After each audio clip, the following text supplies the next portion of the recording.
Hola, ¿cómo están todos? Muy buenas tardes a todos y todas. Mi nombre es Guillermo Mora, soy el gerente de marketing de Exceltis Chile. Exceltis es una compañía de origen europeo presente ya en más de 45 países alrededor del mundo y su sello en todos ellos ha sido el ser pionero.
Disculpen. Como les comentaba, Exceltis, comprometido con la difusión científica y el desarrollo de los profesionales de la salud, estamos muy orgullosos de apoyar este curso regional, internacional de menopausia y climaterio, una ventana de oportunidad. Para dar inicio a este curso, quisiera dejar con ustedes al doctor René Montaño, uno de los directores del curso. El doctor Montaño es ginecólogo obstetra de la Universidad de Chile, fundador y expresidente de la Sociedad Chilena de Climaterio y Menopausia, experto latinoamericano en climaterio, expresidente de ALEG, maestro latinoamericano en endocrinología ginecológica y ex docente de ginecología de la Universidad de Valparaíso. Doctor René Montaño, ¿cómo está? Muy buenas tardes.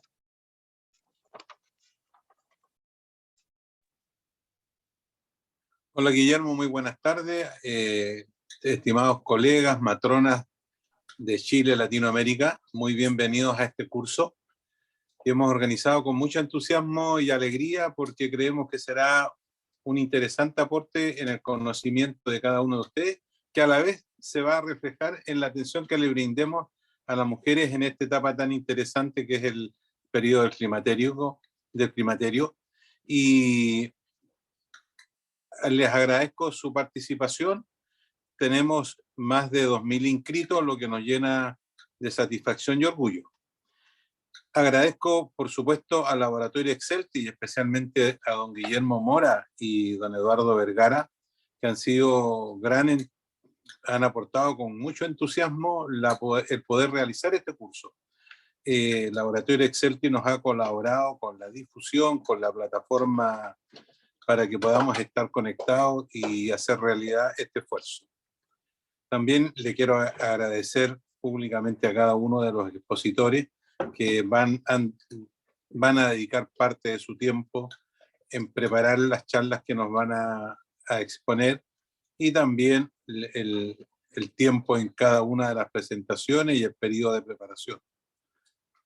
Quiero agradecer el apoyo muy importante de la Sociedad Chilena de Climaterio que dirige la doctora Margot Acuña de la ciudad de Temuco en Chile, a la doctora Alejandra Lizarde de Córdoba, Argentina, presidente de la Asociación Latinoamericana de Endocrinología Ginecológica, y al doctor Ignacio de la Torre, director del Departamento de Obstetricia y Ginecología de la Universidad del Paraíso, también por su apoyo para poder tener para poder tener la certificación académica que significa este curso. La certificación es de 40 horas académicas y para postular a ella se requiere una asistencia de por lo menos el 80% de las clases y rendir la prueba final y obtener una nota de 5 o más. Oportunamente, en el transcurso del curso les iremos indicando la metodología de cómo va a ser la entrega de los diplomas, la certificación, la evaluación final. No tengan temor por las preguntas, todas las preguntas van a estar centradas específicamente sobre lo que se les diga en las clases, así que es una prueba que además los va a motivar para que se entusiasmen en la participación y acudan a todas las charlas. Las charlas, si por algún motivo no pueden asistir a una de ellas, van a quedar en una plataforma y a las 48 horas después de que termine el día indicado, ustedes la podrán revisar en la plataforma que también se les comunicará oportunamente. Al final de cada día, como hoy, por ejemplo, ustedes van a poder hacer sus preguntas o en el transcurso de la charla pueden ir escribiendo las preguntas que estimen que por parte de los expositores las puedan responder. Así es que con entusiasmo los esperamos. Damos inicio entonces a este gran curso que nos ocupará 6 miércoles de aquí en adelante. Y yo voy a dejar con ustedes al doctor Ignacio de la Torre, con el cual nos une una antigua amistad. Nos conocimos en la universidad, él le tocó ser alumno mío en algunos momentos de su formación y hijo de ginecólogo también. Y él es un gran experto, es hoy día actualmente el director del Departamento de Obstetricia y Ginecología de la Universidad de Valparaíso y además un gran luchador gremial porque hoy día y por segundo periodo ostenta el cargo de presidente del Consejo Regional del Colegio Médico de Chile. Así que, Ignacio, te doy la bienvenida para que presentes tu conferencia sobre climaterio y menopausia, definiciones y fisiología, salud pública, mirada de futuro. Los dejo entonces con el doctor Ignacio de la Torre y nos vemos antes de comenzar la segunda charla. Muchas gracias a todos los organizadores, muchas gracias también a Guillermo y Eduardo como parte del laboratorio que nos acompaña. Y muchas gracias, doctor Montaño, por sus generosas palabras para presentarme.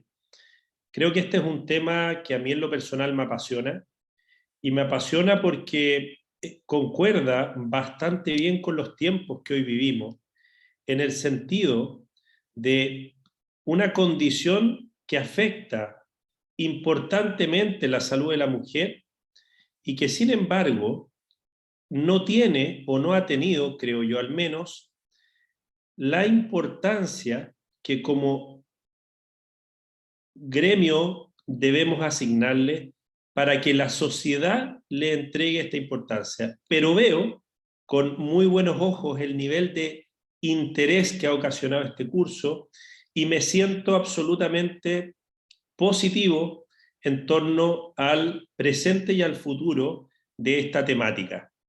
Hoy día vamos a repasar principalmente definiciones que yo sé que ustedes, muchos de ustedes las manejan, pero me parece bien establecer un lenguaje común sobre el cual podamos comunicarnos.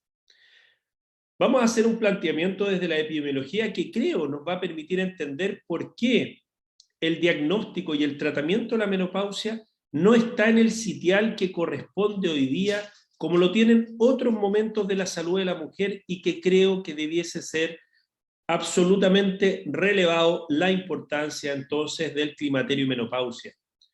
Vamos a hablar de fisiología porque creo que es el elemento conductor que permite relacionar muy bien la semiología, la clínica, los síntomas y signos que nos relata la paciente, precisamente con las causas que subyacen a este periodo de transición de la vida de la mujer y luego a la aparición o no, según cómo actuemos nosotros también, de cuadros patológicos. Y finalmente nos vamos a quedar con algunos conceptos desde las ideas base, las ideas fuerza que yo quisiera que cada uno de ustedes pueda tener.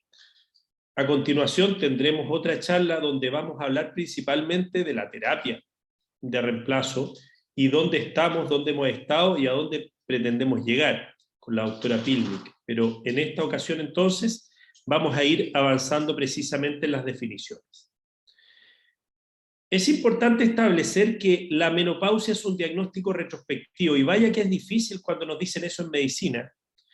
Pues hoy día consultaba en la atención una paciente que me decía: doctor, hace 6 meses que no tengo menstruación.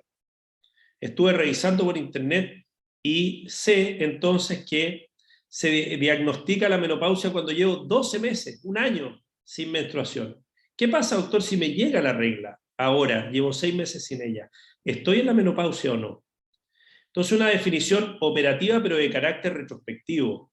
Puedo hablar de menopausia en propiedad cuando la paciente lleva 12 ciclos sin menstruación.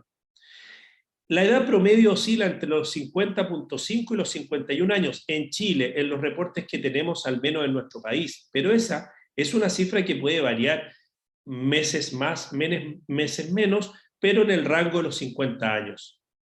Se define como menopausia precoz o prematura, y esto es importante porque es una instancia patológica que requiere una especial atención cuando ocurre antes de los 40 años y tardía cuando ocurre después de los 55.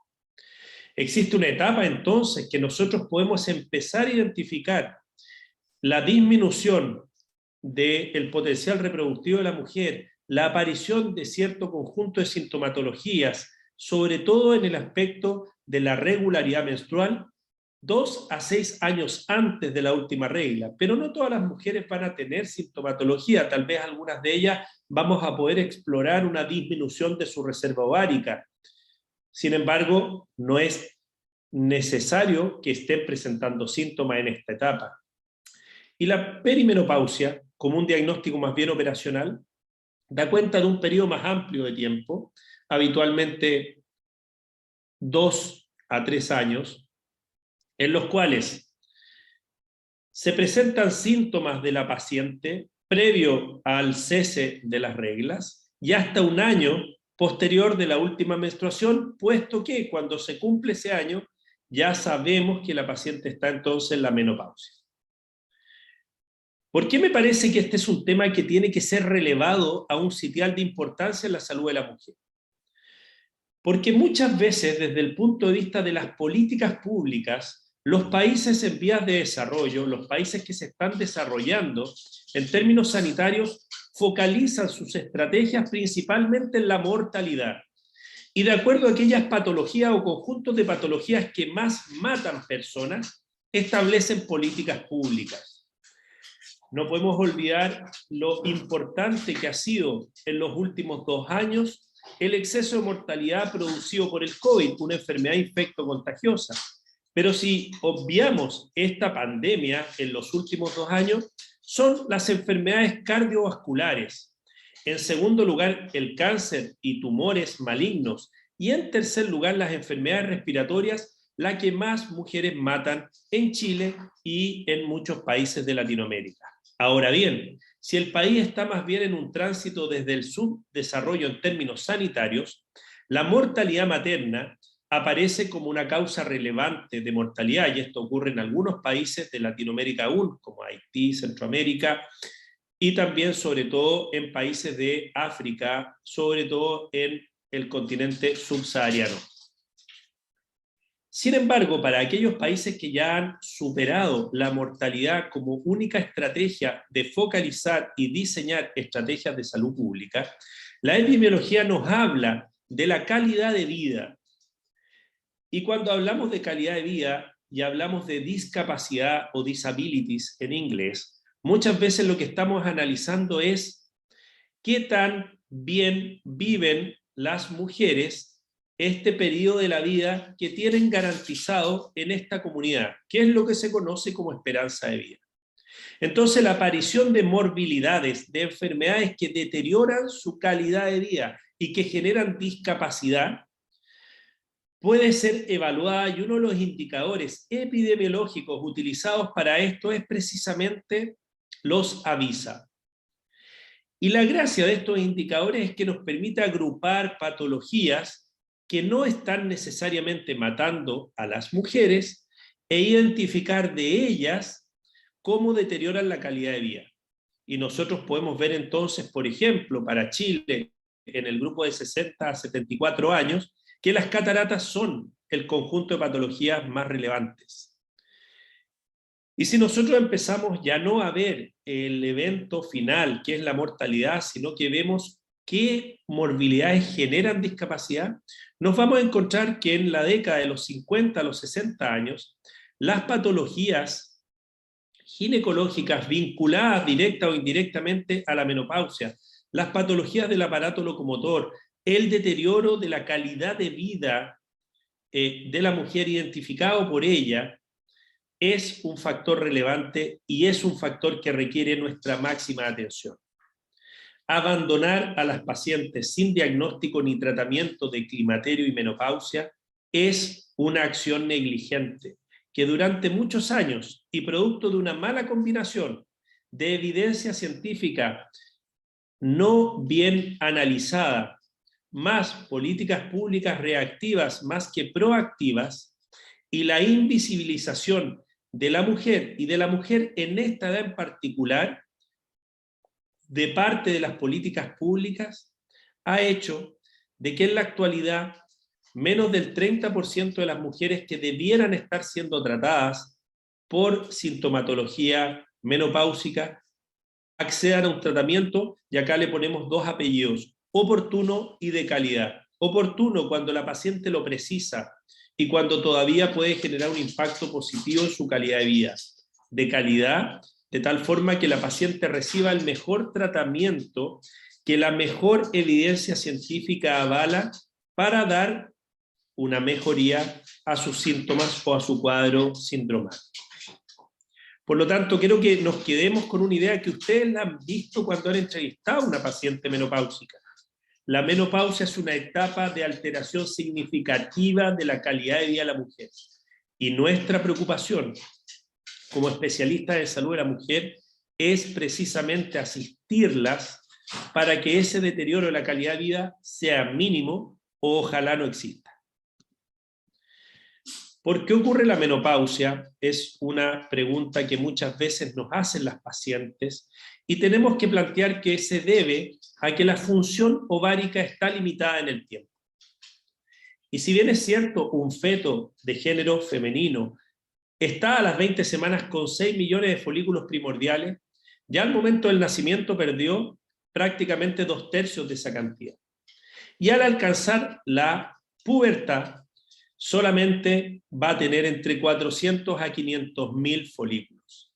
Y a partir de esa etapa va a ir una masa folicular que se va a ir perdiendo, alcanzando un primer punto de inflexión a los 35 años, donde sabemos que la reserva ovárica sufre una disminución, y un nuevo punto importante a los 45 años, donde no solo quedan menos del 10% de los folículos primordiales que existían en la pubertad, sino que además quedan los folículos que no han respondido sistémicamente en los ciclos anteriores de la vida de la mujer. ¿Cuál es la consecuencia fisiopatológica de este evento? Si no hay folículos que se desarrollen de manera suficiente, no hay producción ovárica adecuada de estrógeno. Y entonces se empieza a producir un déficit estrogénico sistémico que, como vamos a ver más adelante, tiene implicancias. Algunos mitos: aquella mujer que ha usado anticonceptivos desde la pubertad y que ha sido madre tardíamente va a mantener una mayor reserva de folículos primordiales porque, entre comillas, no los utilizó. Falso. Si la mujer utiliza o no métodos anticonceptivos, esto no va a modificar la evolución de los folículos primordiales, y es por eso que es tan estable, les decía yo, la edad promedio de menopausia en el mundo, cerca de los 50, 50.5 años. ¿Y por qué es importante entonces los estrógenos que vemos que en esta etapa empiezan a declinar? Y podríamos decir, mi subespecialización es en mastología, y ya hemos aprendido ya desde los años 90 que las células neoplásicas mamarias expresan, y así lo hacen las células mamarias, receptores de estrógeno y progesterona.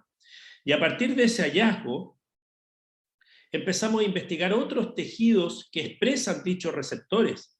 Y sabemos entonces que a nivel de cerebro, de tejido graso, de células beta pancreáticas, de hepatocitos, a nivel del músculo, se producen efectos estrogénicos en dichos órganos. Y lo que tenemos en el gráfico de la derecha, que me parece relevante destacar, es cómo cerca de 2 años antes de la última menstruación, o sea, iniciando la etapa de la perimenopausia, se empieza a producir una curva de inflexión en un aumento de la hormona folículo estimulante, FSH, y una disminución de los de la producción de estrógeno, en este caso estradiol. Y esto es significativo porque de alguna forma el eje empieza a tener que generar un mayor estímulo hipofisiario al ovario, que responde cada vez menos porque le van quedando menos folículos primordiales capaces de responder y generar estrógeno. Entonces se requieren niveles más altos de FSH, y eso aproximadamente un año antes, 6 meses antes de la última regla, ya empezamos a ver que estas curvas se cruzan. La menopausia, la perimenopausia, el climaterio, da lugar a una afectación multisistémica. Y acá es importante que nosotros mantengamos un lenguaje que sea simple y que las pacientes puedan entender. Porque muchas de ellas, a los 47, 48 años, están ocupando puestos relevantes, por ejemplo, en su familia, como soportes de familias monoparentales, donde ellas son el pilar económico, social, psicológico, estructural de esa familia, pero también como pilar, por ejemplo, en aquellas que han alcanzado un desempeño laboral, están en un punto de jefatura, de jefaturas intermedias, de gerencias, y es en ese momento donde empiezan a experimentar cambios en los cuales, dentro de lo que ellas describen, la irritabilidad, la labilidad emocional, nerviosismo, insomnio, son algunas de las sintomatologías que relatan y que tardan en vincular a la menopausia, porque nosotros, la sociedad en general y la educación sanitaria, no ha transmitido con claridad esto.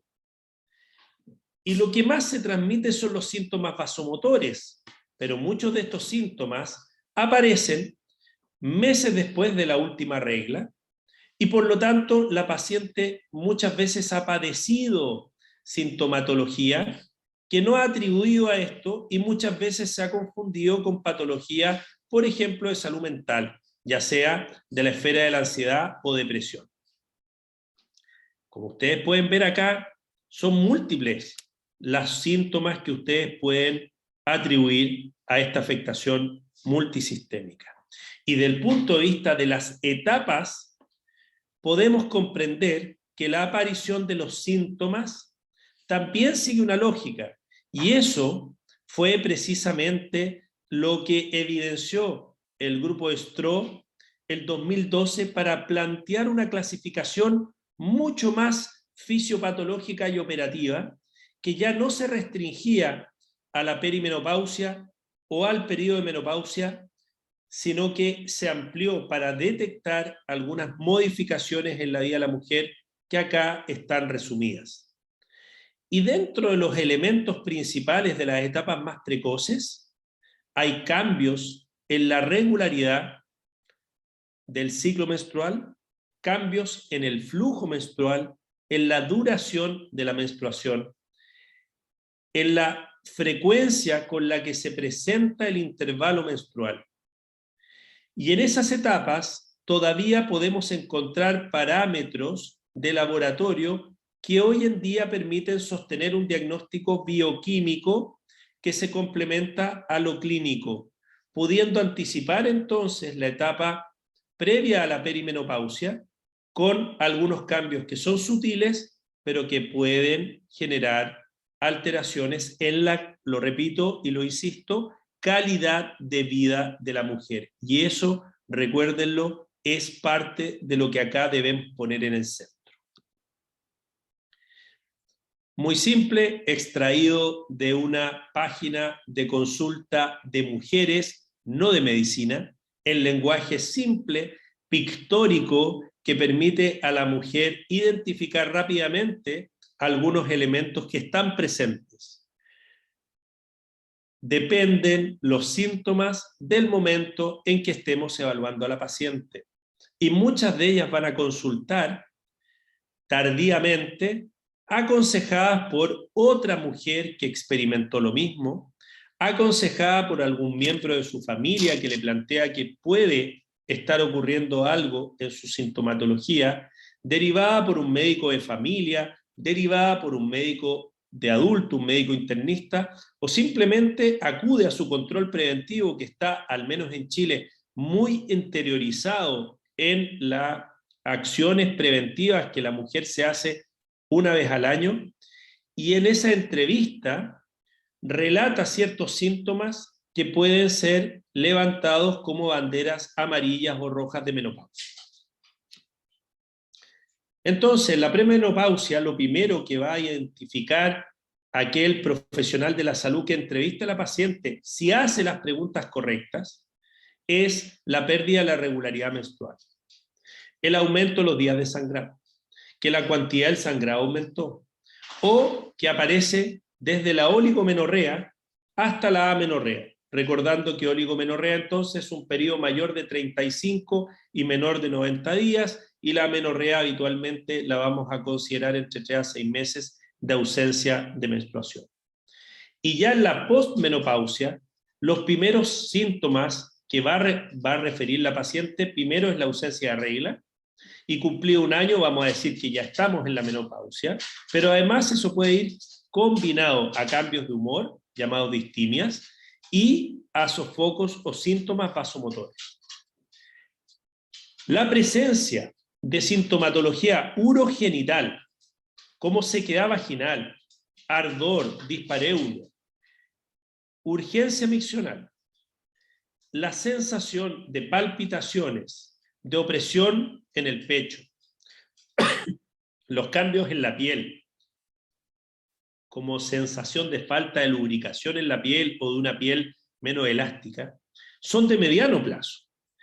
Y las alteraciones locomotores, principalmente ocioarticulares, son de largo plazo. Importante entenderlo porque a veces, cuando se hacen todas las preguntas juntas, nos pareciera ser que si la paciente nos dice que no le duele la articulación, no le duele, por ejemplo, los huesos, no tiene molestias urogenitales, estaríamos descartando el diagnóstico, y eso es equivocado. De la misma manera que una paciente que tuvo la menopausia hace 10 años probablemente ya no va a referir bochornos ni sofocos, y sí va a tener probablemente molestias del punto de vista locomotor. ¿Y por qué aparecen estos síntomas? Dijimos que están muy vinculados, algunos de ellos son síntomas estrógeno dependientes, pero también tienen un elemento neurovegetativo, y los sofocos son precisamente una disfunción hipotálamo-hipofisiaria, principalmente se considera que vinculada a la LH, y que genera olas de calor que pueden ser variables y que pueden ocurrir con una frecuencia de 2, 3, 4, 10 veces en el día, 4, 5 veces en la noche, siendo más comúnmente que se presenten más de día que de noche, y con mayor intensidad en personas que atienden público, por ejemplo, o en espacios cerrados, o en oficinas, o en personas que deben hacer una presentación. Suelen comentar las mujeres que cuando se ponen nerviosas, cuando están con cierto nivel de estrés, esto puede empeorar. Y hay ciertas recomendaciones generales que después las vamos a comentar, que son generales para toda la mujer en este periodo, pero algunos elementos pueden empeorar estos síntomas, como podría ser, por ejemplo, comidas picantes, el alcohol, el sobrepeso y la obesidad, el sedentarismo.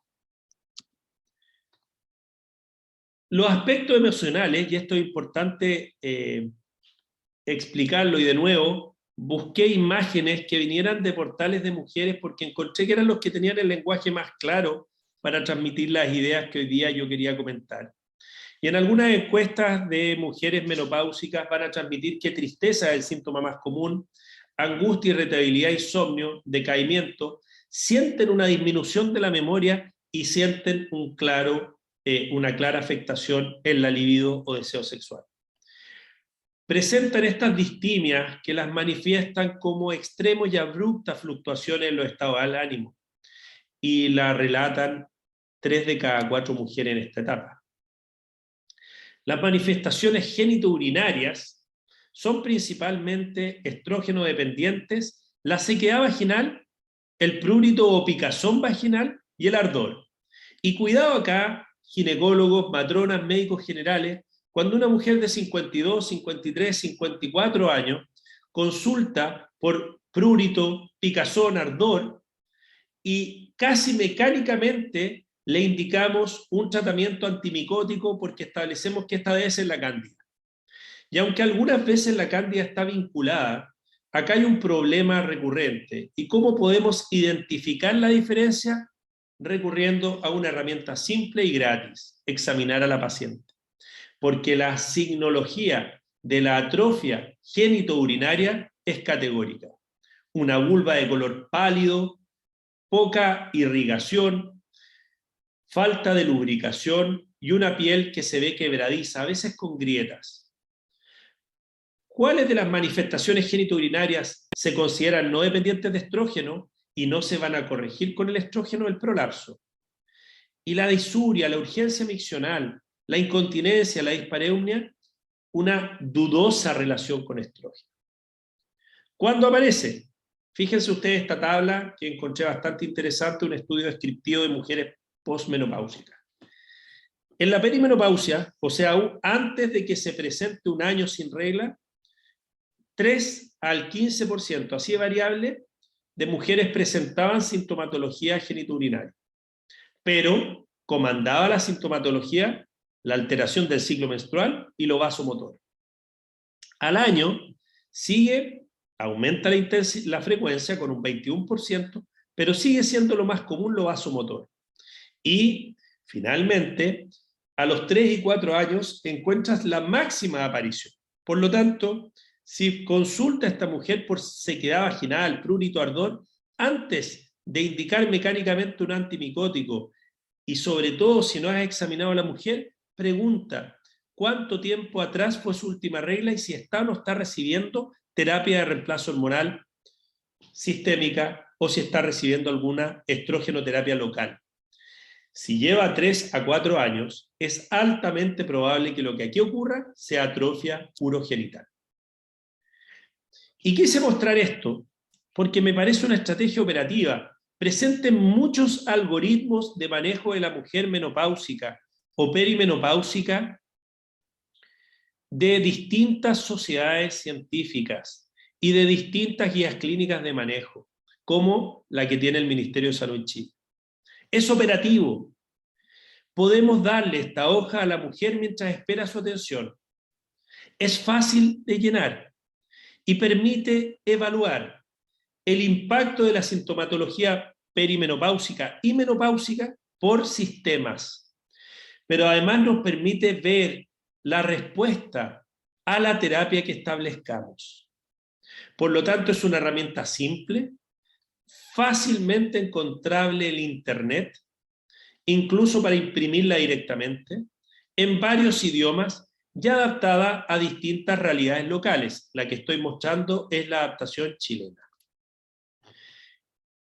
Y como el doctor Montaño me desafiaba a una presentación en la cual tratáramos de apuntar hacia el futuro, ustedes van a encontrar en distintas realidades locales, en los distintos países en los que ustedes se desempeñan, en las distintas instituciones en las que trabajan, algoritmos de manejo de la mujer en la perimenopausia, en la menopausia y en la posmenopausia. Pero ¿qué es lo que yo quisiera transmitirles? Que hoy día el gran desafío que tenemos por delante es individualizar la terapia.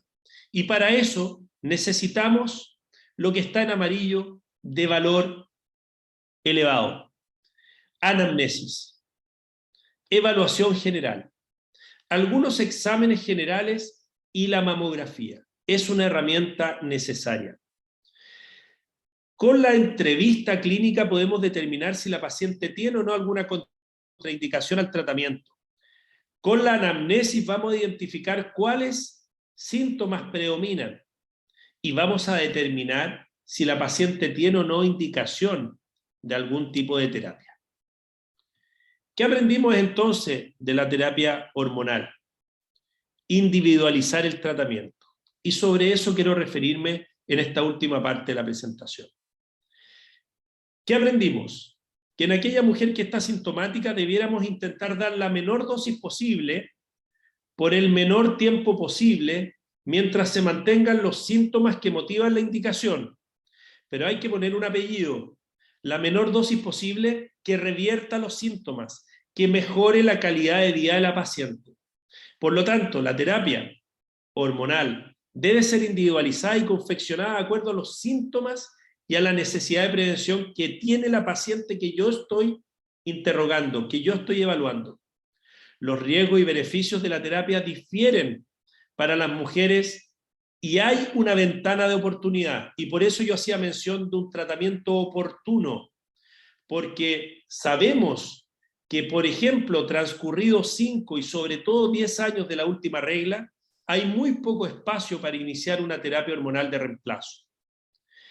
Y hoy día, la terapia hormonal de reemplazo incluye una amplia gama de productos hormonales con vías de administración diferentes, con diferentes riesgos y eventos adversos asociados y con diferentes beneficios potenciales. Y ese conocimiento de la farmacología, de la farmacocinética, de la farmacodinamia, más el conocimiento clínico de la paciente que tengo al frente y la medicina basada en evidencia que respalda o no determinadas terapias, permiten individualizar el tratamiento.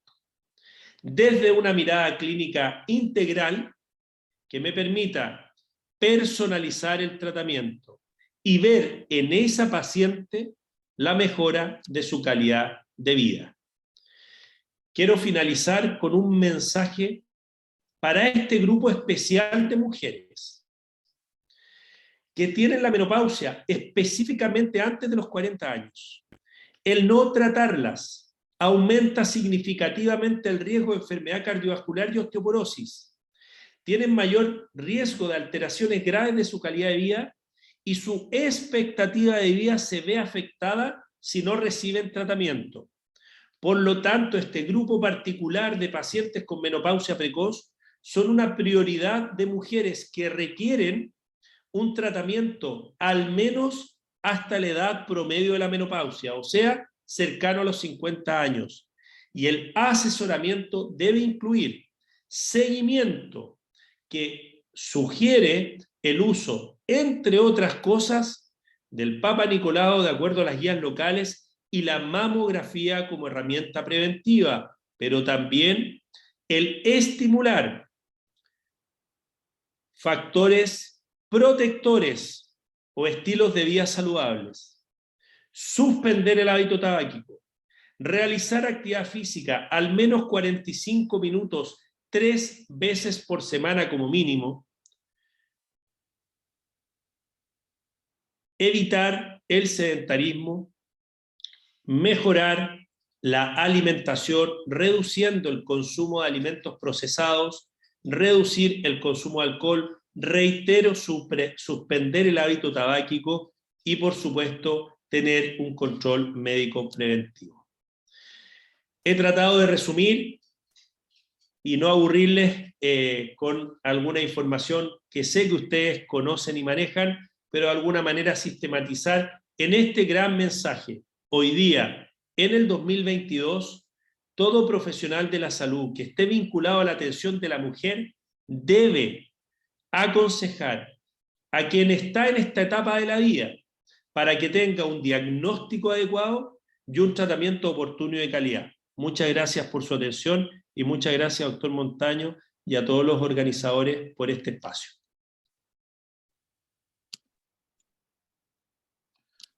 Ignacio, muy agradecido de esta interesante charla. Yo creo que ha sido clarísimo el mensaje y espero que nuestros participantes del curso así lo hayan recibido. Tenemos un sinnúmero de preguntas que al final de las dos charlas, como son temas que se suman, los vamos a ir contestando para no repetir preguntas. ¿Ya? Entonces ahora, a continuación, le ofrezco la palabra a la doctora Susana Pilnik de Argentina, Buenos Aires.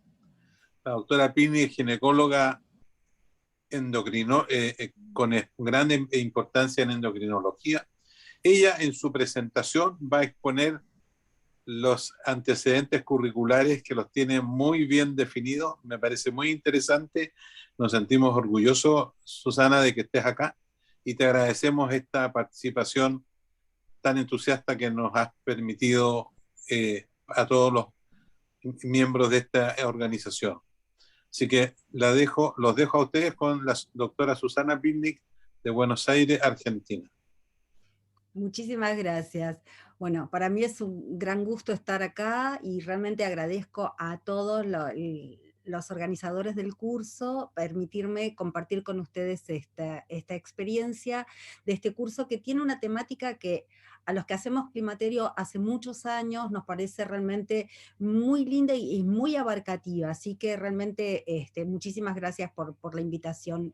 Voy a pasar a compartir con ustedes la presentación, así no nos demoramos y quizás lo más jugoso de esto sea la posibilidad de las preguntas y poder intercambiar entre todos cómo pensamos, cómo actuamos, ya que somos de países diferentes. Y si bien somos Latinoamérica, tenemos mujeres con consultas distintas, posibilidades terapéuticas diferentes. Entonces, creo que es importante, creo que va a ser muy rica el final de con las preguntas. Bueno, me presento, me dio mucha risa porque con el doctor Montaño yo le había dicho, pongo en una segunda diapositiva lo que hago. Fundamentalmente les cuento que a mí lo que más me gusta es esto, es la parte académica, y si bien mi especialidad es endocrinología ginecológica y reproductiva con un magíster en psicoinmunoneuroendocrinología, me gusta muchísimo la parte académica, que es a lo que hago mucho. En la charla yo voy a tratar de abarcar de lo que se ha pedido, es la importancia de la terapia hormonal en la menopausia, quién tiene indicación, quién tiene contraindicación, cuál es la oportunidad terapéutica, que ya el doctor algo mencionó, cómo elegimos el tratamiento, hasta cuándo vamos a dar tratamiento, y finalmente algunos comentarios sobre los consensos de la Internacional de Menopausia. Un poco lo que a mí me gustó plantearme es, con respecto a la terapia hormonal, ¿de dónde venimos?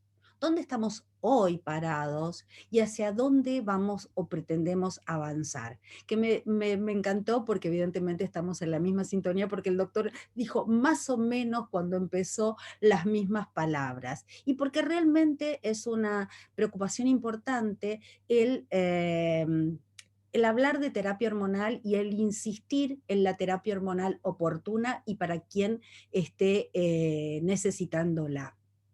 ¿De dónde venimos? Venimos desde 1930, cuando empiezan a aparecer los primeros preparados estrogénicos sintéticos. En 1966 aparece el movimiento anti-age, anti-envejecimiento, y el ser femenina por siempre. Es decir, toda mujer que entraba en su menopausia debía sí o sí recibir tratamiento hormonal. Y uno se pregunta, ¿toda mujer necesita recibir tratamiento hormonal? Probablemente no, pero algunas mujeres sí. En el año 1988 aparece aprobada por la FDA por primera vez el Premarin para las prevenciones de fracturas osteoporóticas. Y en el año 2002 aparece, que todos ustedes lo conocen, el famoso trabajo del WHI, que es lo que genera, es una disminución en la prescripción de la terapia hormonal. Ustedes fíjense en esta flecha, en donde desde el año 2002, cuando aparece el WHI, y se vuelve a evaluar en el año 2010, hay una disminución del 22% que recibía terapia hormonal, disminuye al 4%. Realmente tanto las pacientes como los médicos dejan de prescribir terapia hormonal. Y esto hace que comience a aparecer numerosos trabajos y numerosos consensos. Dentro de ellos, en el año 2016, la Internacional de Menopausia da su consenso con respecto a la terapia hormonal, y en la cual se plantea que la terapia hormonal debe ser indicada con valga la redundancia, con una indicación clara de uso, es decir, ¿para qué lo estoy dando? no lo estoy dando porque la mujer entró en su menopausia solamente, sino porque esa mujer se va a ver beneficiada con el tratamiento hormonal para paliar los síntomas que está teniendo, ya sea síntomas psíquicos, físicos, por la carencia estrogénica. Comienzan a aparecer también la Sociedad Americana de Menopausia, la NAMS, habla de que la terapia hormonal sigue siendo el tratamiento más eficaz para revertir los síntomas vasomotores y el síndrome geniturinario, que ha demostrado prevenir la pérdida de masa ósea, que los riesgos varían dependiendo de la dosis, el tipo de preparado de administración, la vía de administración, el momento de inicio y de qué tipo de progestágenos estemos acompañando a ese estrógeno. Por lo tanto, surge el concepto del tratamiento individualizado. De lo general me voy a lo individual. Entonces, tanto la Internacional de Menopausia, la IMSS como la NAMS, hablan de que el tratamiento tiene que ser individualizado. No es para todas, es para la que realmente tiene los síntomas para los cuales estoy dándole un tratamiento. Con una indicación clara, ¿cuál es mi objetivo? ¿Revertir los síntomas vasomotores? ¿El síndrome geniturinario? ¿Los trastornos del ánimo? ¿El sueño? Tengo que evaluar por qué estoy indicando esa terapia hormonal. Y en base a eso voy a evaluar también la dosis adecuada, que como bien dijo el doctor, siempre vamos a empezar con la menor dosis efectiva y el tiempo que sea necesario, es decir, voy a evaluarlo, no me voy a poner un límite de 5 o 10 años, sino que voy a evaluar de haber realmente logrado el objetivo por el cual indiqué la terapia hormonal.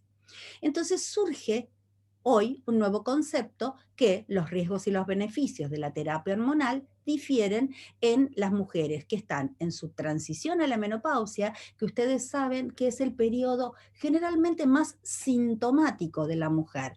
Muchas veces nos encontramos con la paciente que cuando le preguntamos, ¿está con sofocos? Y hace un año o dos que dejó de menstruar, y dice, no, antes, cuando tenía los periodos irregulares y pasaban 3 o 4 meses que venía mi menstruación, ahí era donde tenía peor los sofocos. Ahora los tengo, pero no tantos.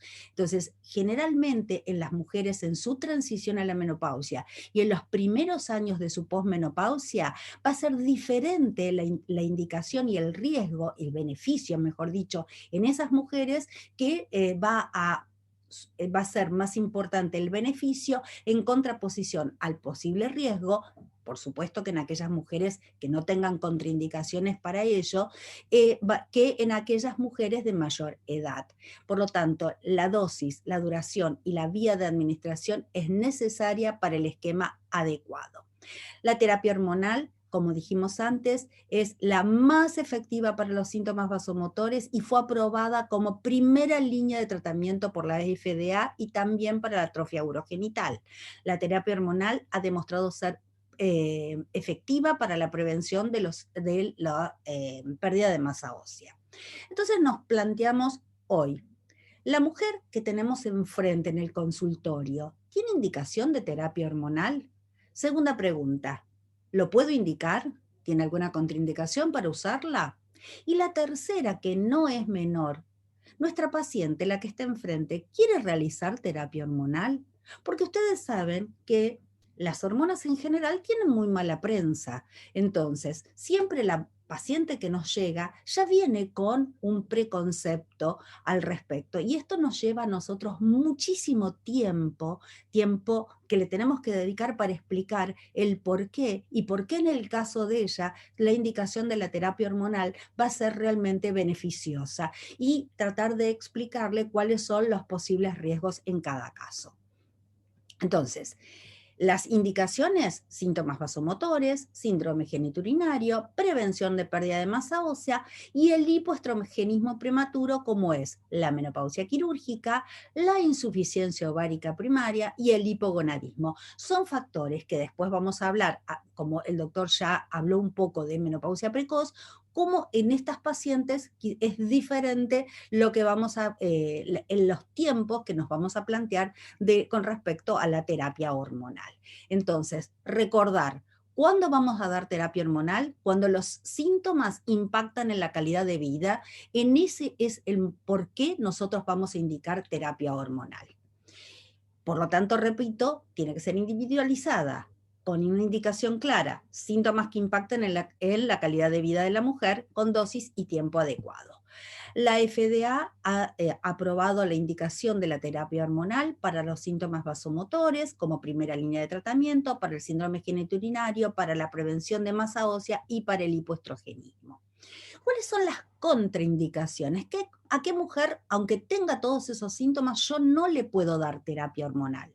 Dentro de las contraindicaciones absolutas, el sangrado vaginal de origen desconocido, el cáncer de mama, cáncer de endometrio o hiperplasia atípica, en aquella mujer que curse una enfermedad hepática, renal o cardíaca grave, la que tiene antecedentes de trombosis profundas o antecedentes tromboembólicos, a esa mujer no le puedo dar, y por supuesto en aquellas mujeres con alteraciones congénitas del metabolismo lipídico.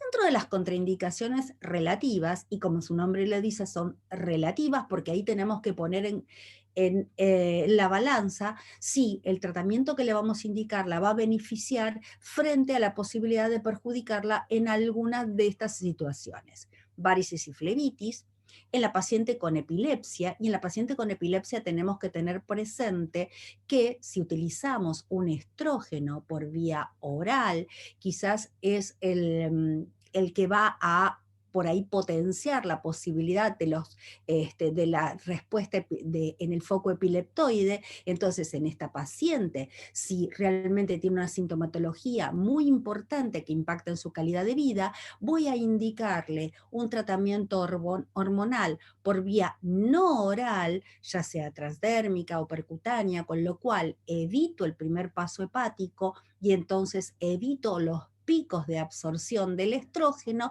y lo voy a acompañar de una progesterona que nosotros en Argentina utilizamos muchísimo, la progesterona natural micronizada, porque tiene una excelente acción sobre el sistema nervioso central, actúa sobre los receptores GABA, el ácido gamma-aminobutírico, ustedes saben que es un neurotransmisor depresor, por lo tanto va a disminuir la posibilidad de la aparición de alguna crisis epiléptica. En esas pacientes, entonces, vía no oral, acompañado de una progesterona en forma continua, combinada continua. En la litiasis vesicular también tenemos que evaluar el contexto de esta paciente. En la paciente con migraña, me estoy refiriendo a pacientes con migraña sin aura. En esas pacientes con migraña también puedo utilizar, si la sintomatología lo amerita, vamos a utilizar un estrógeno por vía no oral, justamente para evitar también los picos de absorción, acompañado de una progesterona, por ejemplo, la natural micronizada combinada continua. En la paciente con endometriosis, aunque la paciente esté operada, si yo le voy a dar tratamiento, voy a hacer un esquema combinado continuo. El estrógeno puede ser oral o no, pero siempre debe estar acompañado del progestágeno. En miomatosis múltiple, y muchas veces nos pasa que la paciente nuestra estaba esperando entrar en su menopausia para terminar de tener esos sangrados tan importantes. Entonces ahí tenemos que conversar si realmente el tratamiento hormonal va a ser lo indicado en ella o no. En las pacientes con lupus eritematoso sistémico se puede utilizar por cortos periodos en los momentos estables, y en la hipertrigliceridemia tener presente, estoy hablando de triglicéridos aumentados, no los que vemos, por lo menos nosotros acá no tenemos, pero lo que vemos a veces en la literatura, sobre todo de las pacientes en Estados Unidos, en donde estamos hablando de triglicéridos altísimos. Pero si la paciente tiene una hipertrigliceridemia que puede ser tratada con terapia hormonal, vamos a tratar de evitar los estrógenos por vía oral. Entonces, en resumidas cuentas, ¿a quién le voy a dar terapia hormonal?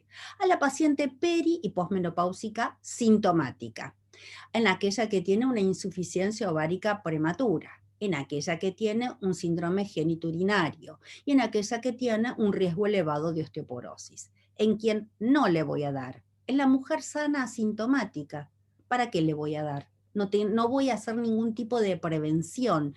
O sea, esto está claro ya hace muchos años de que el tratamiento para prevención cardiovascular o para prevención de osteoporosis en estas pacientes sanas que no tienen riesgo, no tengo para qué darle un tratamiento hormonal. En aquellas mujeres que tienen tumores estrógeno dependientes, activos o sospechosos, el tromboembolismo pulmonar o tromboembolismo periférico, en aquellas que tienen antecedentes de enfermedad cardiovascular, en las mayores de 60 años y en las pacientes con trombofilia. Entonces, tenemos, como dijo antes el doctor, una ventana de oportunidad. Esto fue estudiado. Después del WHI se hicieron muchos estudios. Dentro de uno de ellos, el estudio ELITE, hizo una comparación entre las mujeres que estaban en su transición o tenían menos de 5 años de menopausia y aquellas que tenían más de 10 años de menopausia. Y lo que se observó es que hay una diferencia entre el beneficio y el riesgo de la terapia hormonal en estas mujeres y que los beneficios superan a los riesgos en aquellas mujeres que tienen menos de 60 años y menos de 10 años de menopausia.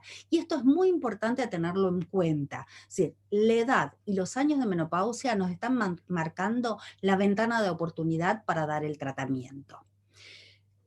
Obviamente, como ya se mencionó antes de indicar, dijimos que tenía que tener una indicación clara y tenía que ser individualizada. ¿Y cómo la individualizo? Con una muy buena historia clínica. Yo tengo que hacer un buen interrogatorio.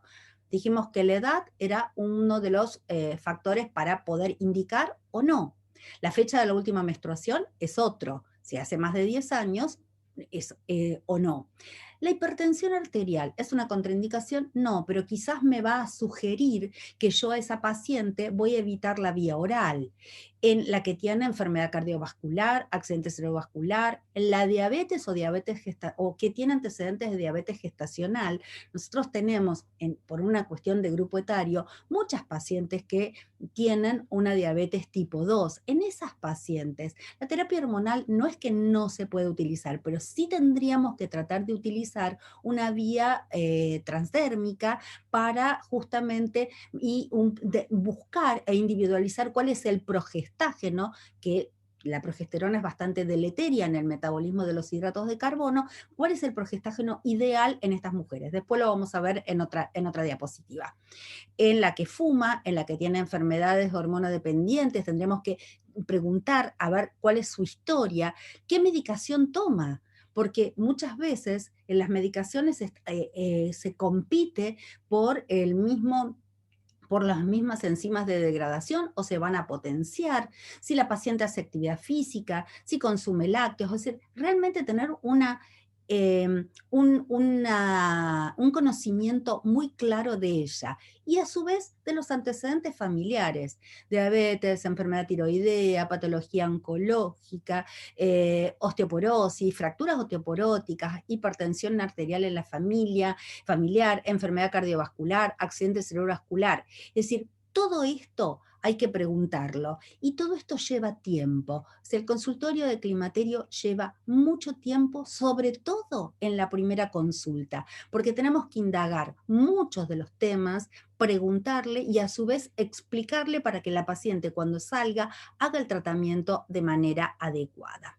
Nosotros en el hospital utilizamos una cartilla, el doctor puso el MRS que es excelente, pero como justamente una de las indicaciones, que también lo utilizamos nosotros, pero esto me parece como que inclusive ni siquiera tenemos que bajarlo de ningún lado. Si yo quiero objetivar sofocos, los sofocos es algo extremadamente subjetivo, porque muchas veces nos encontramos con mujeres que vienen al consultorio y dicen, no, tengo unos sofocos terribles, y cuando le pedimos que haga esta cartilla, en la cual la podemos imprimir, la podemos hacer en una hoja de papel en donde marcamos los 7 días de la semana y ponemos sofocos leves, moderados, severos y nocturnos.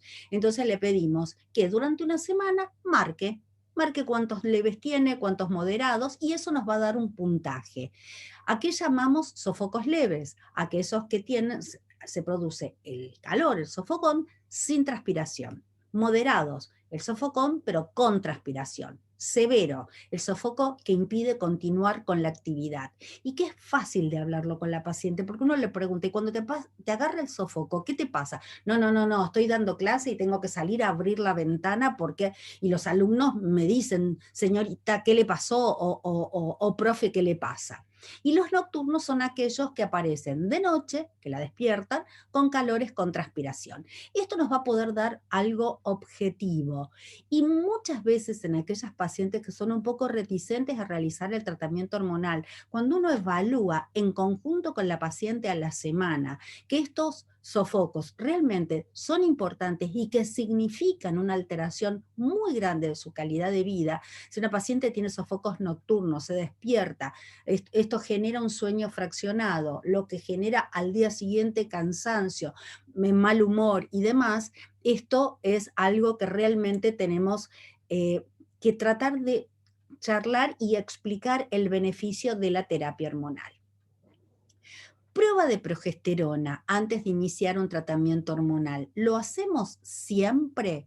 La respuesta es no. Si yo tengo una paciente que hace 3 años que dejó de menstruar, ¿para qué voy a darle la prueba de progesterona?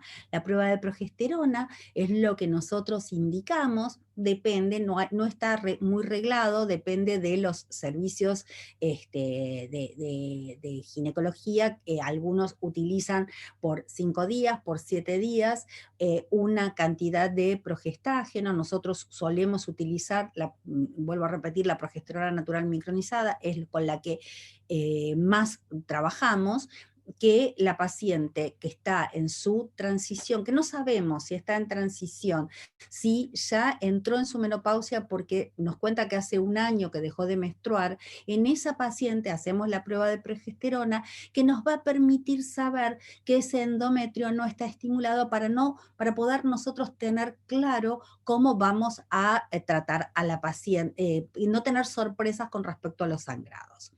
¿Cómo elegimos los estrógenos cuando vamos a iniciar un tratamiento? Ya algo anticipamos antes. Los estrógenos orales, ¿en quién se lo voy a dar? En la dislipémica, en aquella que tiene alteraciones fundamentalmente en el HDL, vamos a tratar de utilizar la vía oral, porque la vía oral, por tener su primer paso hepático, produce una síntesis inducida de HDL, lo cual rápidamente lo aumenta. La vía no oral también hace lo mismo, pero más lentamente. Entonces, si yo quiero mejorar ese perfil lipídico, voy a tratar de utilizar la vía oral. Obviamente en la que veo que tiene un HDL bajo y en la que tiene alergias dérmicas. La vía no oral, como dijimos antes, lo vamos a usar en aquellas pacientes que indicamos terapia hormonal y que tienen triglicéridos aumentados, en la hipertensa, en la diabética o insulino resistente y en aquella que tiene intolerancia digestiva. ¿Cuáles son los distintos estrógenos disponibles? Y acá yo les armé para que ustedes vean las distintas dosis. Esto donde dice dosis estándar era con las dosis que utilizábamos años atrás. Ahora estamos tratando de utilizar, en donde estamos hoy, tratando de utilizar la baja dosis y la ultra baja dosis en los casos que podemos. ¿Por qué? Porque si yo logro con la menor dosis revertir el síntoma por el cual estoy indicando la terapia, obviamente voy a tener menos efectos indeseables porque tengo menos dosis de tratamiento. Con lo cual, muchas veces a mí me sirve en el consultorio, cuando estoy indicando algún tratamiento, explicarle fíjate que lo que vos estás usando es supongamos en la transdérmica, yo te estoy dando 14 microgramos, pero fíjate que antes utilizábamos 50, o en la percutánea, fíjate que te estoy dando la mitad de lo que es un push de tratamiento, pero lo estándar antes era que utilizábamos un push en cada brazo, con lo cual lo que te estoy dando es una dosis muy pequeña, pero que nos alcanza. Esto muchas veces, esa mínima explicación, la paciente lo entiende y lo acepta.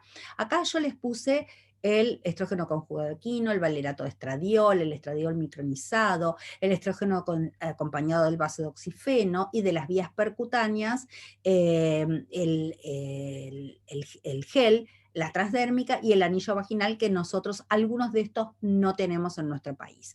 Yo acá les pongo los que tenemos en nuestro país, que son con los que nosotros tenemos experiencia de tratamiento. Parches hace muchos años que no tenemos, el anillo vaginal tampoco lo tenemos, y el basedoxifeno tampoco. ¿Cuál es la terapia hormonal? Va a estar constituida de estrógeno y de progesterona. El progestágeno lo agregamos solamente para evitar y prevenir la hiperplasia del endometrio, o sea, no es para el tratamiento. El tratamiento me lo va a, los síntomas me lo va a revertir el estrógeno. Los síntomas son carenciales de estrógeno, pero el progestágeno lo necesito para justamente protección de ese endometrio. Y yo muchas veces le digo a las pacientes, bueno, esto que está tan bárbaro, el único defecto que tiene es que estimula el endometrio, entonces necesitamos agregar el progestágeno. Muchas veces el progestágeno a las pacientes le genera retención de líquido y demás, no les gusta tanto, pero uno le tiene que explicar el por qué. Algunas de estas cosas ya los dijimos, en aquellas pacientes que aunque estén esterectomizadas, es decir, no es para protección del endometrio, voy a agregar progestágeno, endometriosis, epilepsia, hipertrigliceridemia, en osteoporosis severa y en osteoporosis por glucocorticoides, solemos utilizar el acompañante de un progestágeno porque sinergiza el beneficio del estrógeno en el hueso, sobre todo el acetato de noretilsterona, un 5% se transforma en estrógeno, con lo cual estoy dando una fuente adicional para mejoría de ese hueso. Y en la migraña ya explicamos que debe estar acompañado de un progestágeno y el estrógeno utilizarlo por vía transdérmica. ¿Y cómo elegimos el progestágeno? Esto en realidad es en aquella mujer que tiene mamas densas, que tiene historia familiar de patología mamaria, cáncer de mama, en aquella mujer obesa, y el BRCA está puesto con signo de pregunta porque no está claro. Lo que vamos a tratar de utilizar es las progesteronas metabólicamente más neutras. Dentro de esto, la progesterona micronizada y la dihidrogesterona. En aquella paciente que tiene riesgo cardiometabólico, me estoy refiriendo a la hipertensa, la que tiene insulinoresistencia, a la diabética, la que tiene síndrome metabólico, a la obesa, obviamente progesterona micronizada, dihidrogesterona y la drospirenona, que ustedes saben que anda muy bien. La que tiene riesgo óseo, me estoy refiriendo a la paciente delgada, la que tuvo antecedentes de usar corticoides o que tiene familiares con osteoporosis, lo que les mencioné recientemente, acetato de noretilsterona, la dihidrogesterona, el acetato de nomegestrol y el acetato de medroxiprogesterona. Después del WHI, nosotros prácticamente el acetato de medroxiprogesterona no lo utilizamos, si bien lo tenemos, no lo utilizamos. Y en aquella paciente con insomnio o alteraciones en el ánimo, vamos a utilizar en aquella con insomnio la progesterona micronizada, porque justamente lo que les dije anteriormente tiene esa acción a nivel central sobre el GABA y genera esa inducción de sueño que es muchas veces cuando la paciente vuelve al control, dice, volví a dormir como hace mucho que no lo lograba, y esto es, la progesterona nos ayuda un montón. Y en aquellas pacientes con alteraciones del ánimo, quizás el acetato de noretilsterona sea preferente en estas mujeres. ¿Cuáles son los gestágenos que existen? Progesterona micronizada, acetato de noretilsterona, acetato de medroxiprogesterona, drospirenona, acetato de nomegestrol, dihidrogesterona. Y dentro de la vía no oral, la progesterona micronizada, ustedes saben que la pueden utilizar por vía oral o por vía vaginal, que la mucosa vaginal la absorbe perfectamente bien e igual. En aquellas mujeres que indicamos progesterona micronizada, pero que tienen demasiada sintomatología, o sea, le genera un sueño demasiado profundo y a veces les da como una sensación de mareo, utilizamos la vía vaginal para evitar justamente ese efecto a nivel del sistema nervioso central. Y también tener presente que aquellas mujeres que tienen el SIU que libera levonorgestrel ya tienen la protección para ese endometrio, que es lo que estábamos buscando.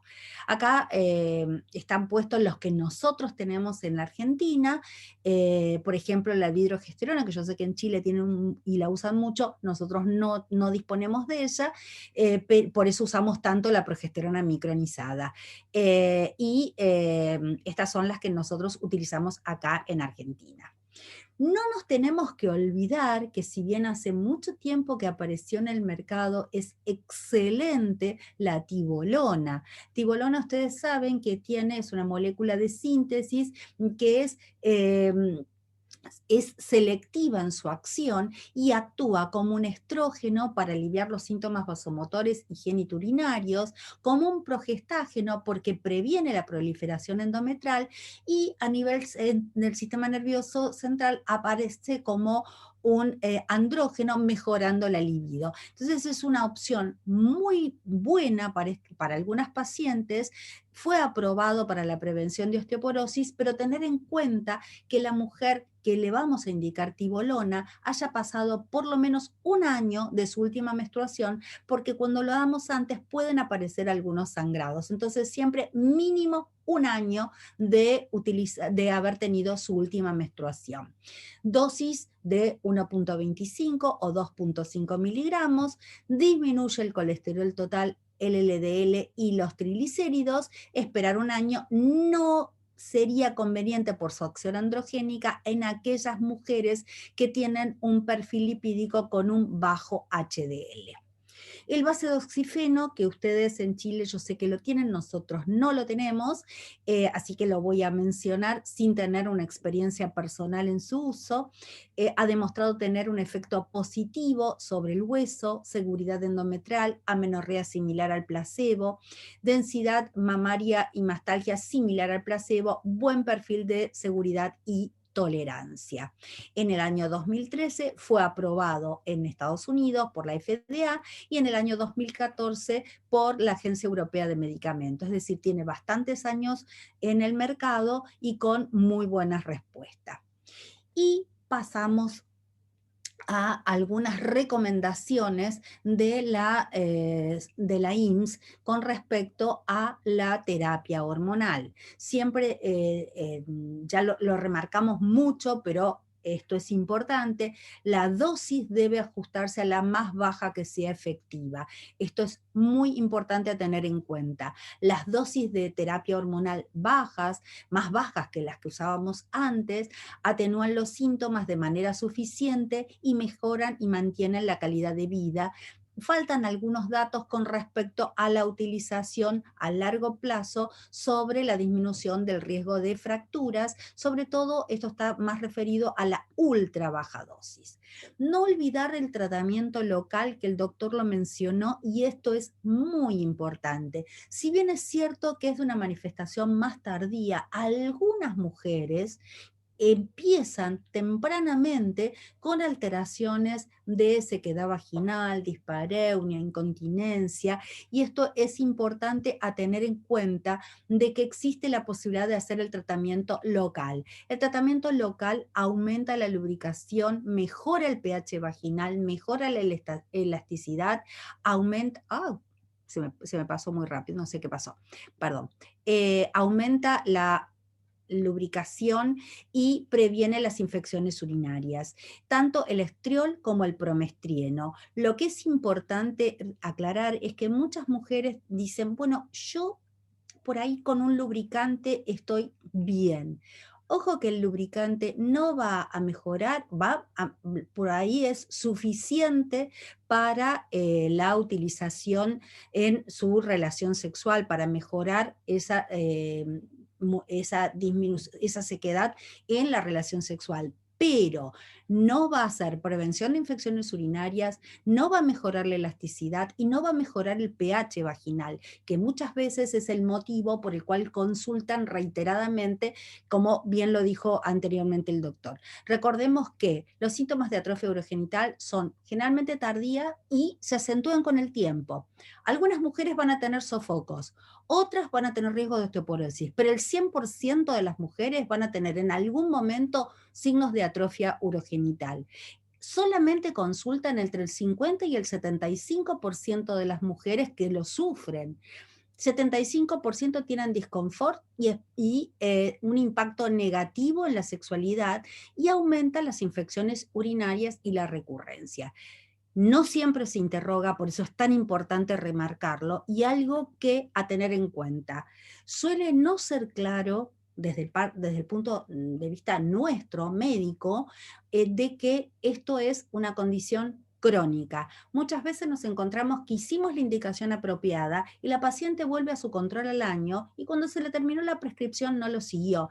Y uno le pregunta, ¿y cómo estás? Anduve bien, pero bueno, lo dejé. Entonces, tiene que ser claro que esto es crónico, porque si la paciente no da el aporte local, no va a tener la mejoría que estamos buscando de esa atrofia urogenital.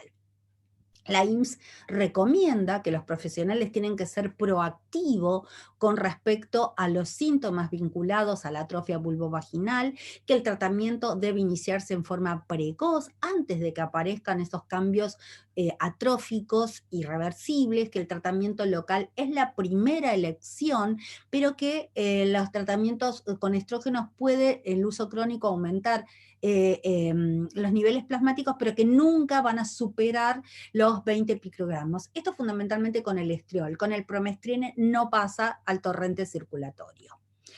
La NAMS con respecto a esto nos dice que los estrógenos vaginales en dosis baja están absolutamente aprobados. La DEA en óvulos también, el ospemifeno, del cual es por vía oral, un tratamiento específico para la atrofia vulvovaginal, que nosotros en Argentina tampoco tenemos, y en los casos de los estrógenos sistémicos, tenerlos presentes sí. Cuando yo estoy haciendo un tratamiento local, no me alcanza. Entonces ahí voy a ir al agregado del sistémico.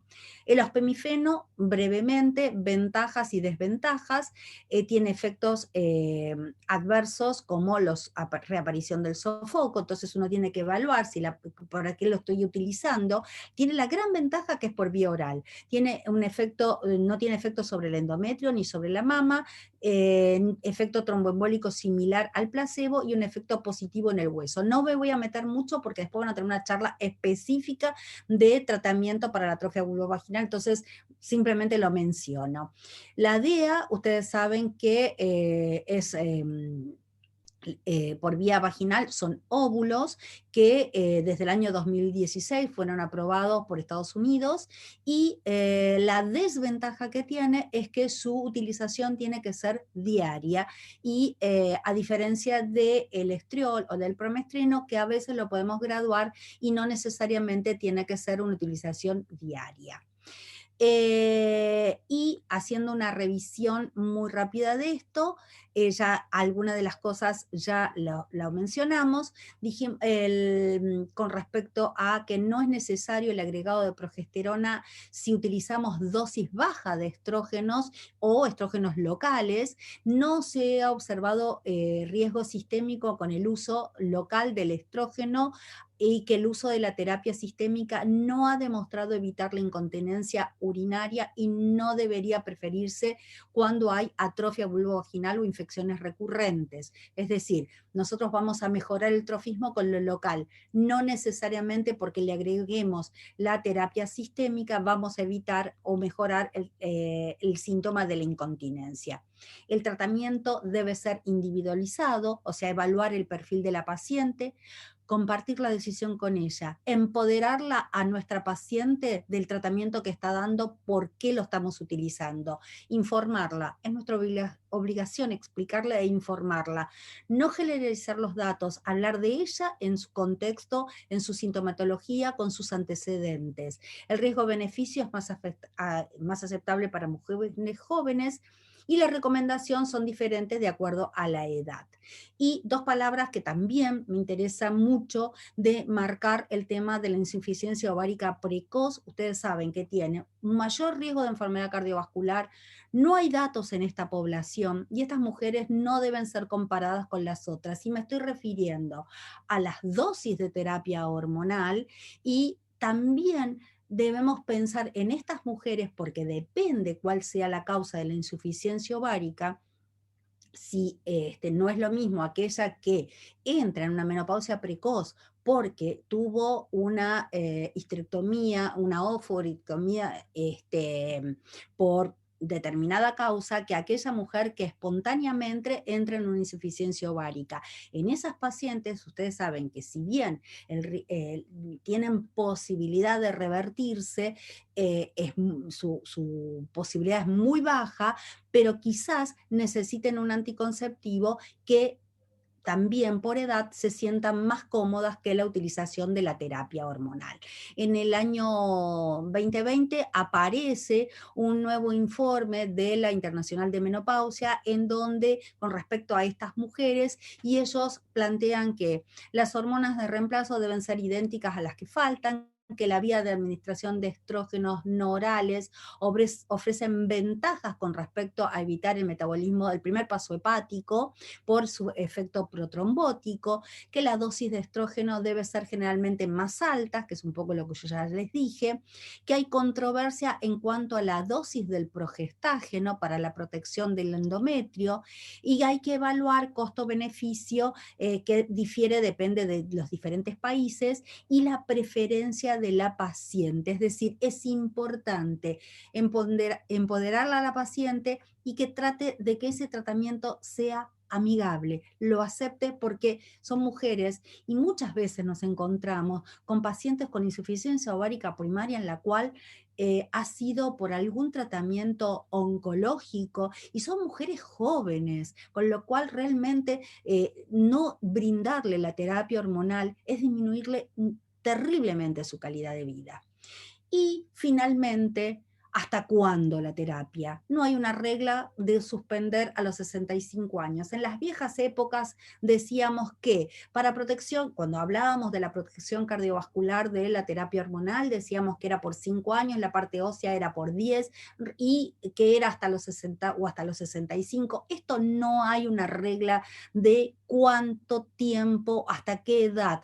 Sí, cuándo comenzar, esa es la ventana de oportunidad, pero si ya está en terapia hormonal, no hay una regla clara de hasta cuándo. Lo que es claro es que nosotros tenemos que evaluar riesgo y beneficio cada vez que la paciente vuelve a control, ver si aparecieron situaciones nuevas, personales o familiares, y si hemos logrado el objetivo. Si los beneficios superan a los riesgos, continuaremos la terapia hormonal independientemente de la edad de la paciente. ¿Y dónde estamos como conclusión final? Sabemos que la terapia ideal hoy todavía no existe, pero tenemos que tratar de elegir cuál es la más adecuada para cada mujer, considerar la mayor cantidad de factores en esta elección, recordar que es para mujeres con síntomas, menores de 60 años, que hayan pasado menos de 10 años de su última menstruación. Muchísimas gracias.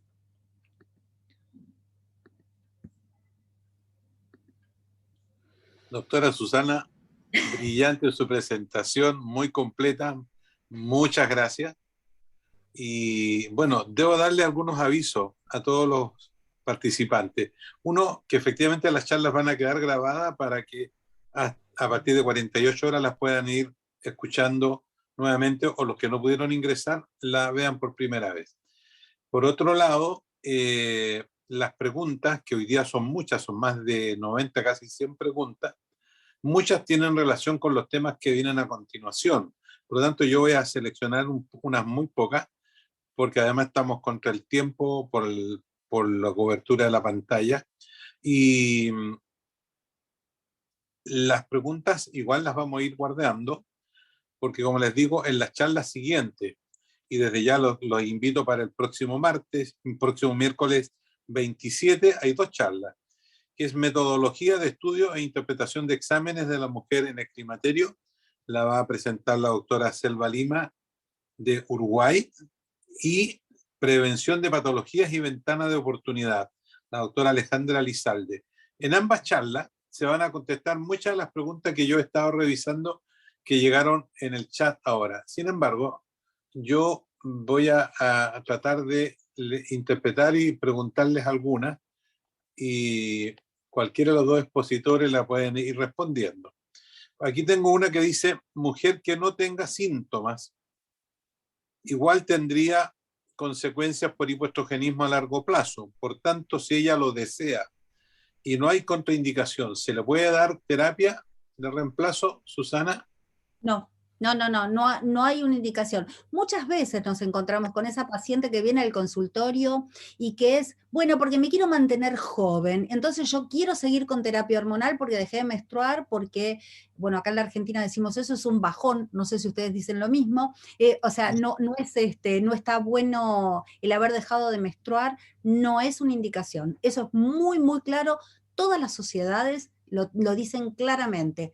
Tiene que tener un síntoma que afecte su calidad de vida, que sea realmente importante. Gracias. Después, otra pregunta que dice lo siguiente.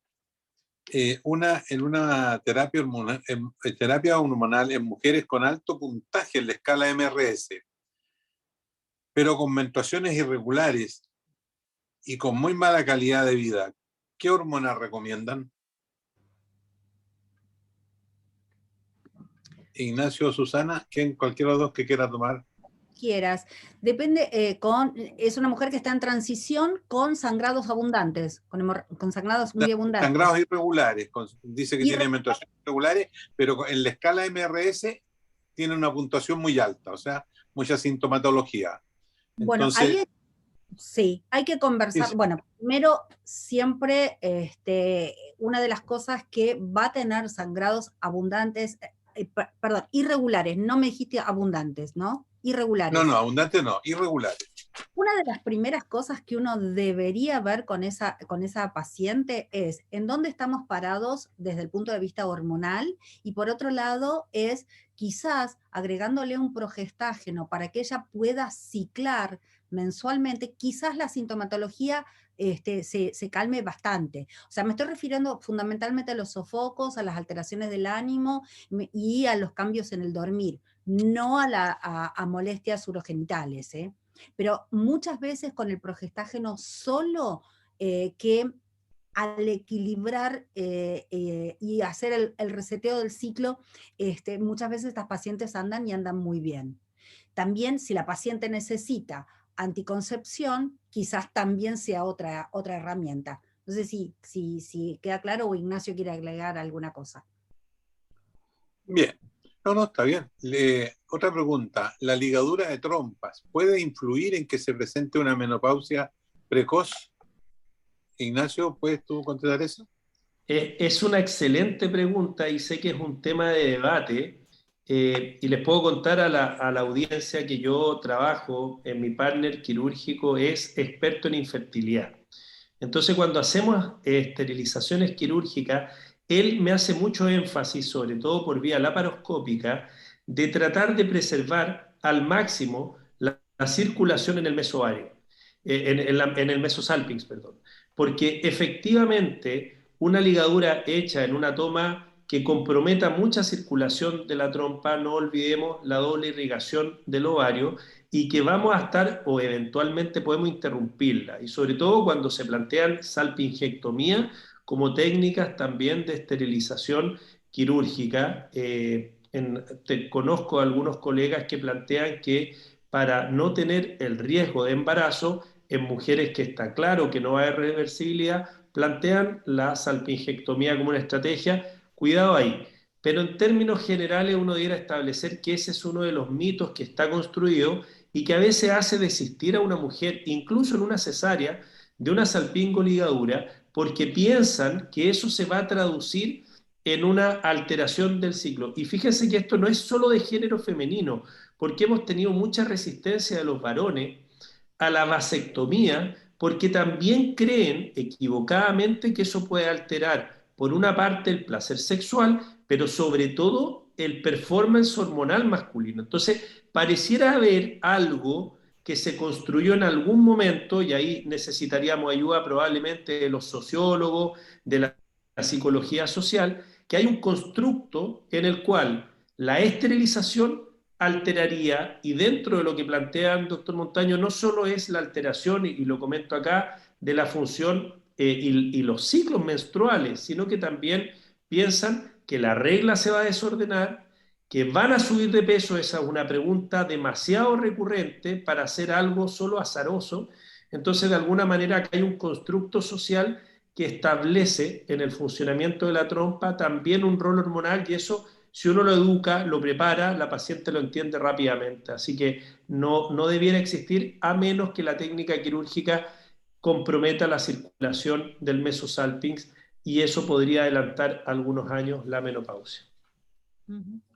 Ignacio, para seguir contigo, una pregunta. Dice, una usuaria a los 54 años con un BIRAT 2, con una eco ginecológica normal, una FSH de 0,77 y una MRS de 18 puntos, ¿recomienda iniciar la terapia o recomienda primero repetir la mamografía? Lo primero que, 2, dice. Sí, lo primero que tendríamos que decir es que no nos olvidemos que estamos evaluando pacientes y no exámenes. Si la paciente tiene una alta sintomatología, está en el rango de edad en que corresponde la menopausia, y no tiene una contraindicación formal, yo creo que después de conversarlo con la paciente, probablemente la mejor alternativa va a ser usar algún tipo de terapia hormonal de reemplazo para aliviar los síntomas que ella presenta, y por lo tanto esos 18 puntos nos hace pensar que probablemente en esta escala todas las esferas están con un puntaje relevante, por lo menos 4 o 5 de las esferas están así, que por el contexto de edad pensaríamos que probablemente es lo vasomotor. Pero no es lo mismo que la paciente tenga sintomatología urogenital, ósea locomotora, que tenga sintomatología vasomotora. Entonces, de nuevo, no nos olvidemos, y yo quisiera quedar con este concepto. Uno entiende que probablemente muchos de ustedes hoy día han tenido casos que están acá en la memoria de corto plazo, y por lo tanto surge la duda. Fantástico, ese es el ejercicio. Pero no nos olvidemos que es individualizar la terapia. Por lo tanto, podrían haber estas dos pacientes, ser dos gemelas, a una le vamos a la terapia y la otra no. Estamos apuntando al individuo, y ahí tenemos que recordar la historia clínica, cuáles son los síntomas que comandan el motivo de consulta a la paciente y cuál es su principal afectación. Siempre repasar, Susana lo dijo muy bien, cuáles son las contraindicaciones, preguntémoslas activamente, preguntémoslas de 2 o 3 formas distintas, vayamos a buscar las cosas de no darle el tratamiento. Y en términos de mama, una mamografía BIRAT 2, una mamografía BIRAT 3 no es contraindicación a una terapia de reemplazo hormonal. Y ojo, una paciente que tuvo un BIRAT 4, se estudió, se biopsió y resultó tener una patología benigna, tampoco.